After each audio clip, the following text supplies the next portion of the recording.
Maulid Nabi SAW adalah merayakan hari lahir Nabi SAW.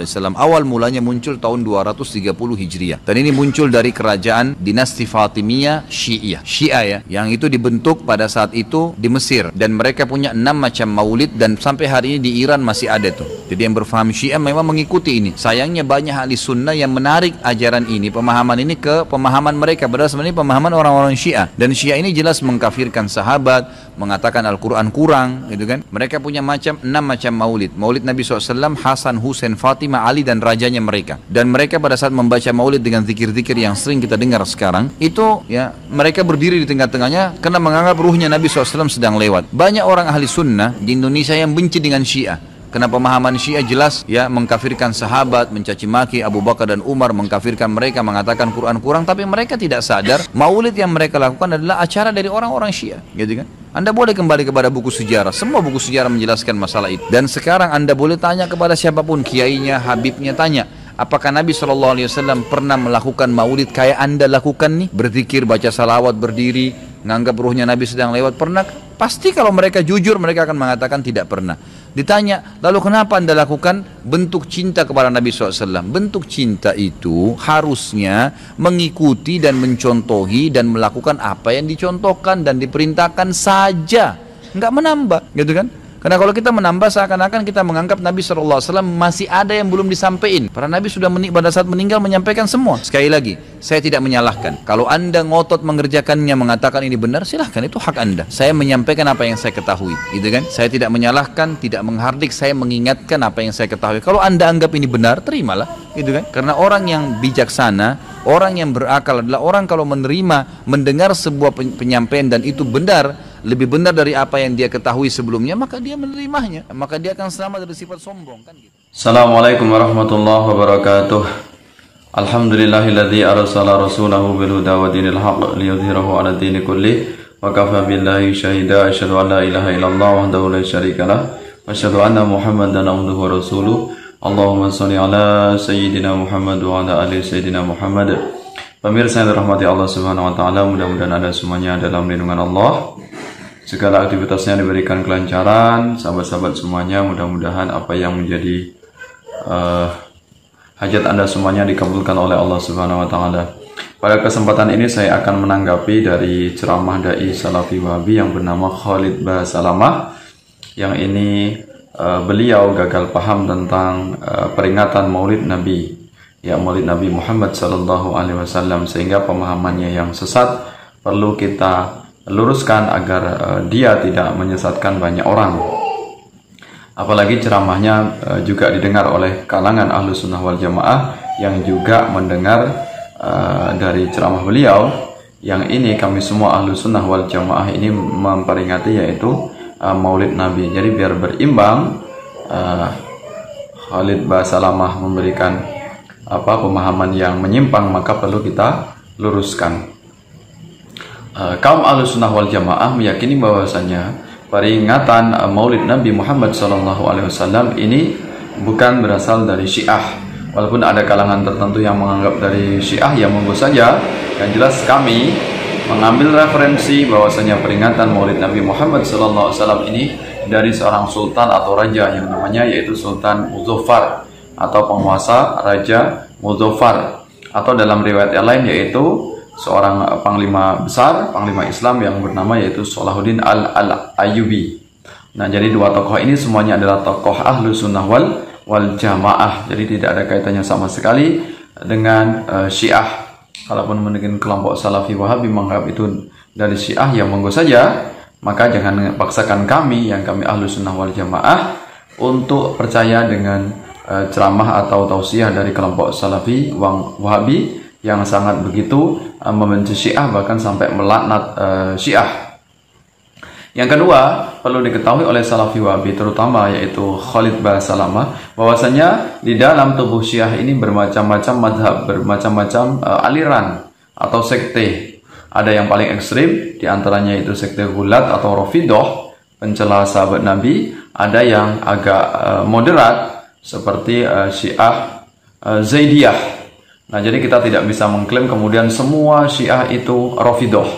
Karena ada Syiah yang Rafidah, ada Syiah yang tidak Rafidhah, artinya mereka tidak mencela sahabat Nabi, tidak mencela Khalifah Abu Bakar, Umar, dan Utsman. Nah, kemudian mengatakan Khalid Basalamah bahwasanya Syiah ini menganggap Al-Quran sudah mengalami pengurangan, misalnya Al-Quran tidak sempurna. Ini juga pemahaman yang perlu kita luruskan. Kenapa? Buktinya bahkan beberapa tahun atau setiap tahun adanya lomba yang diadakan di Iran, entah itu lomba tilawah Al-Quran atau hafidhul Quran. Hafidhul Quran ini juga diadakan di Iran, dan itu pesertanya adalah dunia Islam, ya, semua dunia Islam mengikutinya, ya, termasuk Indonesia dan sebagainya, negara-negara Islam yang lainnya. Berarti apa yang disampaikan oleh Khalid Basalamah bahwasanya Al-Quran ini mengalami perbedaan atau pengurangan, berbeda dengan kaum Ahlussunnah wal Jamaah, ini adalah sebuah dusta besar. Jadi antara Al-Quran yang ada di Syiah saat ini di Iran dengan di Indonesia ini, Al-Qurannya tentu tidak berbeda. Kalau beda, ngapain juga diadakan lomba atau tahfidzul Quran, musabaqah tahfidzul Quran di seluruh dunia yang panitianya diantaranya yaitu diadakan di Iran. Nah, kemudian berkaitan dengan berdiri saat Maulid Nabi, ini adalah sebuah penghormatan. Jadi kami berdiri ketika acara Maulid dengan membaca sholawat ini sebagai bentuk penghormatan kepada Rasulullah SAW. Dan yang namanya sholawat ini bisa kita lakukan baik dalam bentuk duduk, berdiri maupun berbaring, terserah. Yang penting dalam keadaan sopan, ya, tidak dalam rangka untuk menghina Rasulullah SAW. Jadi ketika sholawat sambil berdiri itu juga tidak masalah. Mau duduk tidak masalah, tinggal terserah nanti yang mengkomandoi, yang mengajak apakah kita bersolawat dalam keadaan duduk ataupun berdiri. Ketika dipersilahkan berdiri, maka kita pun mengikutinya, yaitu dengan cara berdiri. Dan kami di dalam Ahlussunnah wal Jamaah ini tidak mutlak meyakini bahwasanya ketika kami bersolawat ini roh Rasulullah itu datang. Ini bukan sesuatu yang mutlak kami yakini. Jadi mau Rasulullah rohnya datang ataupun yang punya berpendapat tidak datang, itu tidak masalah. Yang jelas kami berdiri ini dalam rangka untuk penghormatan, ya, bukan untuk menciplak dari tradisi Syiah. Nah, kemudian kami tahu bahwasanya Rasulullah ini juga berpuasa di hari Senin. Itu sebagai bentuk penghormatan atas kelahiran Rasulullah SAW. Dan tentunya yang namanya menghormati kelahiran Rasulullah dalam bentuk sukacita, dalam bentuk kebahagiaan dengan banyak cara. Di antaranya dengan memperingati kelahirannya dengan melaksanakan Maulid Nabi Muhammad SAW, dan ini secara resmi dilembagakan oleh pemerintah Indonesia. Maka kelompok Salafi Wahabi yang jelas-jelas adalah minoritas, yang jelas-jelas kemudian menolak dengan acara Maulid Nabi padahal dia hidup di Indonesia, yang Maulid Nabi ini menjadi sebuah peringatan yang resmi dari pemerintah. Seharusnya kelompok Salafi Wahabi ada rasa malu hidup di Indonesia. Kenapa dia hidup di negara yang dimana peringatan Maulid Nabi ini dilembagakan menjadi hari libur? Nah, maka kemudian kelompok Salafi Wahabi jika mencela atau menghujat dari peringatan Maulid Nabi yang diadakan oleh pemerintah, maka ini sesuatu yang sangat tidak tepat, ya, sikap yang sangat buruk sekali, tidak mau taat kepada ulil amri atau tidak mau taat kepada pemerintah. Dan kami pun juga yang memperingati Maulid Nabi Muhammad SAW juga kami melaksanakan ibadah atau berpuasa sunnah Senin dan juga Kamis. Nah, kami berpuasa di hari Senin ini dalam rangka juga untuk memuliakan Rasulullah SAW di hari kelahirannya. Jadi ada banyak cara dengan sikap kita bersukacita, bersenang gembira dengan kelahiran Rasulullah SAW. Yang penting itu tidak melanggar syariat, tidak menabrak syariat Islam. Termasuk diantaranya yaitu dengan mengadakan Maulid ini sebagai bentuk cinta, ya. Dan kemudian ada banyak hal yang sebenarnya itu meskipun itu tidak dilakukan oleh Rasulullah SAW, namun itu tidak dilarang oleh Rasulullah, maka itu hukumnya boleh.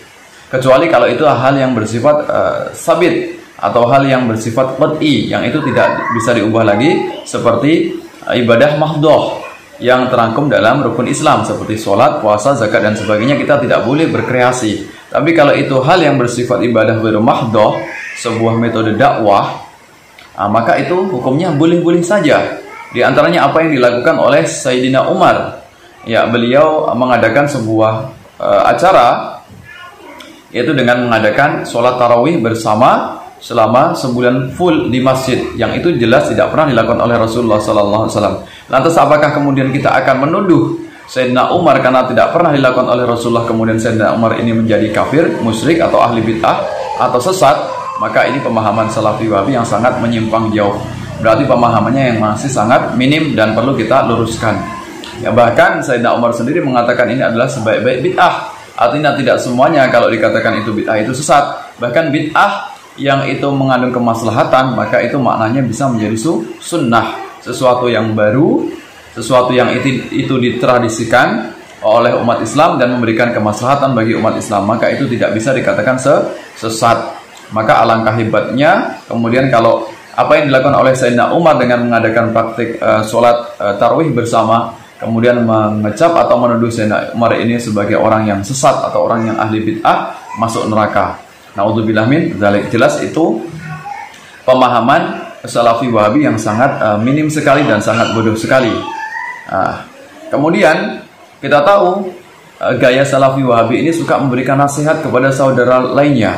Padahal seharusnya mereka lah yang perlu untuk diberikan nasihat. Mereka lah yang seharusnya butuh nasihat yang banyak. Kenapa? Karena mereka sangat ekstrim, sangat fanatik sekali apa yang menjadi pendapat mereka. Ketika orang menyanggah atau orang menyangkal kemudian dikatakan tidak sesuai dengan syariat Islam atau menentang syariat Islam, ini pemahaman yang sangat bodoh sekali, sangat dangkal sekali apa yang dilakukan oleh Salafi Wahabi. Seolah-olah pendapatnya yang dari mereka mesti benar, sedangkan kelompok lain yang mereka katakan perlu dinasihati itu pasti salah. Nah, ini sebuah sikap kesombongan yang sangat besar sekali dari kelompok Salafi Wahabi. Oke, silakan Anda mempercayai pendapat Anda dan jangan kemudian menyalahkan dari pendapat yang lainnya. Bahkan kemudian mengatakan orang yang tidak sesuai dengan pendapat Anda, pendapat Salafi Wahabi, tidak mau atau menyanggah dari pendapat Salafi Wahabi dikatakan sombong. Nah, ini jelas yang sombong ini adalah Salafi Wahabi. Mengapa? Karena memonopoli kebenaran. Sehingga orang yang berbeda dikatakan mesti sesat. Seorang yang berbeda itu pasti ahli neraka. Dikatakan Islamnya tidak benar. Maka ini sangat minim sekali atau sikap Salafi Wahabi yang perlu kita luruskan. Demikianlah, mudah-mudahan bisa memberikan manfaat untuk kita semuanya. Hendaknya kelompok Salafi Wahabi termasuk Khalid Basalamah untuk banyak-banyak belajar sehingga wawasannya semakin bertambah luas, sehingga tidak taklid buta kepada ulama-ulamanya yang hanya itu saja, hanya muter-muter kepada tokoh yang diidolakan. Kelompok Salafi Wahabi ini hanya muter-muter pendapatnya hanya dari Albani, Muhammad bin Abdul Wahab, bin Bas, Utsaimin, itu saja, muter-muter itu saja, tidak mau membuka wawasan dengan melihat atau mengetahui pendapat ulama yang lainnya. Mohon maaf atas segala hilaf, segala kekurangannya. Mudah-mudahan bermanfaat. Mudah-mudahan kita semuanya terlindung dari kesesatan kelompok Salafi Wahabi. Amin ya rabbal alamin. Wallahu muwaffiq ila aqwamit thoriq. Wassalamualaikum warahmatullahi wabarakatuh.